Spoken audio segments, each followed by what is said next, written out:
नमस्कार दोस्तों।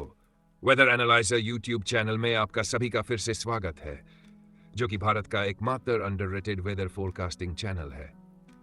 आज के इस वीडियो में हम आने वाले पोस्ट मॉनसून सीजन में होने वाले ट्रॉपिकल एक्टिविटीज के बारे में चर्चा करने जा रहे हैं और इस पोस्ट मॉनसून सीजन के दौरान बनने वाले सिस्टम्स का संभावित ट्रैक का विश्लेषण करते हुए कुछ पूर्वानुमान प्रदान करेंगे।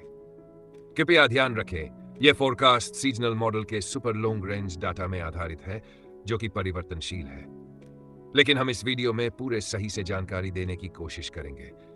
तो बिना देरी किए चलिए शुरू करते हैं। इस साल के पोस्ट मानसून सीजन यानी अक्टूबर से दिसंबर में उत्तर हिंद महासागर में लगभग 3 से 4 साइक्लोन्स बनने का ही अभी अनुमान है। अब जो बड़े क्लाइमेट फैक्टर्स हैं वो भी इस तरफ ही इशारा कर रहे हैं। प्रशांत महासागर ठंडा होने की ओर है और हिंद महासागर में भी बदलाव दिख रहा है। एनसो अभी न्यूट्रल है, लेकिन अनुमान है कि शरद ऋतु तक ये ला नीना में बदल जाएगा। साथ ही इंडियन ओशन डाइपोल यानी आईओडी भी पतझड़ तक माइनस होने की संभावना है।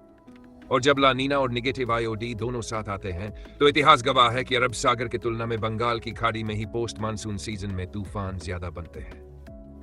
अब हम अक्टूबर, नवंबर और दिसंबर का आउटलुक समझेंगे, जिसमें एनसो, आईओडी, एमजेओ, समुद्र का तापमान यानी एसएसडी, विंड शेयर, साथ ही कितने तूफान बन सकते हैं, कौन से समुद्री हिस्से ज्यादा एक्टिव होंगे और उनका संभावित रास्ता क्या हो सकता है, ये सब बातें शामिल होंगी। सीजनल मॉडल के सुपर लॉन्ग रेंज डाटा और हमारे विश्लेषित एनालिसिस के अनुसार हमेशा की तरह बंगाल की खाड़ी और अरब सागर दोनों बेसिन में ही आने वाले दिनों में ट्रॉपिकल एक्टिविटीज का संभावना है। अक्टूबर की बात करें तो बंगाल की खाड़ी पर ज्यादा खतरा नजर आ रहा है। एनसो ला नीना की तरफ जा रहा है, जिससे बंगाल की खाड़ी में स्टॉर्म बनने के लिए माहौल अनुकूल बन सकता है।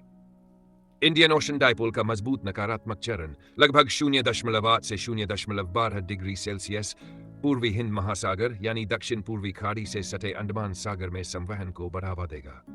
समुद्री सतह का तापमान औसत से ऊपर है 0.5 से 1 डिग्री सेल्सियस तक, जो तूफान बनने के लिए गर्मी प्रदान करेगा। मैडन जूलियन ऑसिलेशन भी अलग अलग चरण दिखा सकता है। अनुकूल चरण आए तो संवहन और बढ़ेगा। वर्टिकल विंड शीयर बंगाल की खाड़ी में औसत से कम रह सकता है, जबकि अरब सागर में ज्यादा रह सकता है। उम्मीद है कि पूरे महीने में कुल मिलाकर 1 से 2 डिप्रेशन बनेंगे, उससे 1 से 2 ट्रॉपिकल स्टॉर्म बन सकते हैं और वहीं मैक्सिमम एक ही तूफान बनने की संभावना है, जिसकी गति 90 किलोमीटर प्रति घंटा से ऊपर लेकिन 150 किलोमीटर प्रति घंटा से ज्यादा नहीं होने की ही संभावना, यानी कि मैक्स टू मैक्स एक सीवियर साइक्लोन बनते हुए दिख सकता है। वहीं 1 से 2 सिस्टम बंगाल की खाड़ी में और हार्डली एक सिस्टम अरब सागर में अक्टूबर में दिख सकता है। इसलिए सार यह है कि अक्टूबर में मुख्य जोखिम बंगाल की खाड़ी पर ही रहेगा। नवंबर में ला नीना लगभग 71% संभावना के साथ मजबूत बना रहेगा और नकारात्मक आईओडी भी जारी है, पर धीरे धीरे कमजोर पड़ने का संकेत, मान लगभग -0.6 से -0.8 डिग्री सेल्सियस के बीच। डेवलपमेंट की सबसे अधिक संभावना मध्य और दक्षिणी बंगाल की खाड़ी में है। अरब सागर में सिस्टम बनने की संभावना बहुत कम है। समय की बात करें तो खासकर 12 से 26 नवंबर के बीच सक्रियता ज्यादा रहने के संकेत हैं, जबकि देर से नवंबर में सर्दी की परिसंचरण मजबूत होने से नई प्रणाली बनने की संभावना कम हो जाएगी। तीव्रता के लिहाज से कम एक सिस्टम चक्रवाती तूफान से लेकर गंभीर चक्रवाती तूफान यानी साइक्लोनिक स्टॉर्म या सिवियर साइक्लोन की तीव्रता तक पहुंच सकता है।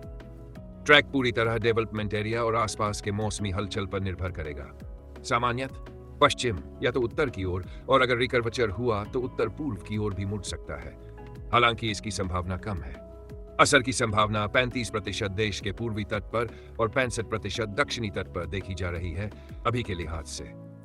उम्मीद है कि 1 से 2 ट्रॉपिकल डिप्रेशन, सर्वोच्च एक ट्रॉपिकल स्टॉर्म और सर्वोच्च एक ही तूफान बन सकते हैं। ज्यादातर 1 से 2 सिस्टम बंगाल की खाड़ी में, वहीं अरब सागर शांत रहने की उम्मीद है।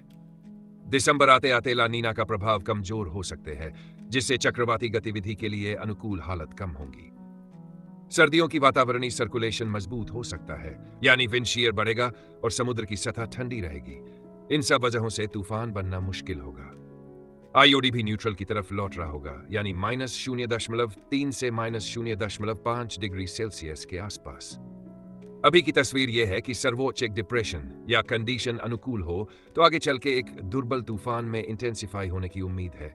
वह ज्यादा ताकतवर नहीं होगा।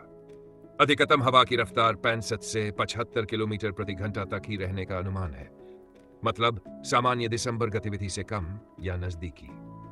60% संभावना है कि कोई खास सिस्टम ही नहीं बनेगा, जबकि 40% संभावना है कि कम से कम एक कमजोर से मध्यम प्रणाली बने।